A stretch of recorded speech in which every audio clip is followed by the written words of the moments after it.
Hello friends, ಎಲ್ರಿಗೂ ನಮಸ್ತೆ. ನಮ್ಮ ಕನ್ನಡ ಭಾಷೆಯ ಒಂದು ಪದದ ಹೇಗೆ ಇದು ಬಂದಿರ್ಬೋದು ಅನ್ನೋ ಒಂದು ಸ್ವಾರಸ್ಯ ಗೊತ್ತಾಗಿ ತುಂಬ ಖುಷಿಯಾಯಿತು. ಅದನ್ನು ಹಂಚ್ಕೊಳ್ಳೋಣ ಅಂಥೇಳಿ. ನಿಮಗೆ ಕನ್ನಡದಲ್ಲಿ ನಿಮ್ಗೆ ಗೊತ್ತಿದೆ, ರಾಜ ಅನ್ನೋ ಪದ ಉಪಯೋಗಿಸ್ತೀವಿ. ಆದರೆ ಕರೆಕ್ಟ್ ಕನ್ನಡದಲ್ಲಿ ರಾಜ ಅನ್ನೋದೇನಾಗುತ್ತೆ, ರಾಯ ಆಗುತ್ತೆ.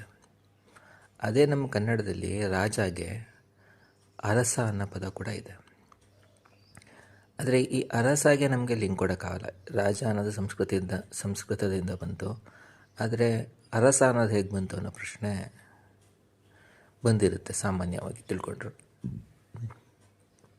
ಅದರ ಸ್ವಾರಸ್ಯ ಏನಂದರೆ, ಅರಸ ಅನ್ನೋದು ನಮಗೆ ತಮಿಳಿಂದ ಬಂದಿರೋದು ಅಂತ. ತಮಿಳಿಂದ ಅಂದರೆ ಡೈರೆಕ್ಟ್ ತಮಿಳಿಂದ ಅಂತಲ್ಲ, ಸಂಸ್ಕೃತದಿಂದ ತಮಿಳಿಗೋಗಿ ತಮಿಳಿಂದ ನಂತರ ನಮ್ಮ ಕನ್ನಡಕ್ಕೆ ಬಂದಿದೆ ಅಂತ.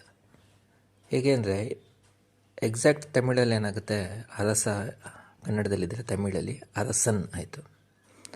ಅರಸನ್ ಅನ್ನೋದು ಯಾಕಾಯಿತು ಅಂತಂದರೆ,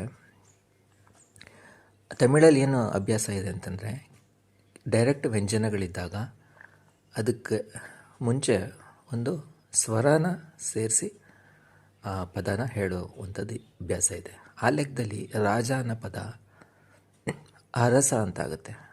ರಾಗೆ ಹಿಂದೆ ಸ್ವರ ಸೇರಿ ಅರಸ ಅಂತಾಯಿತು. ಆ ಅರಸನ್ನಾಗಿ ನಮ್ಮ ಕನ್ನಡಕ್ಕೆ ಅರಸ ಬಂತು.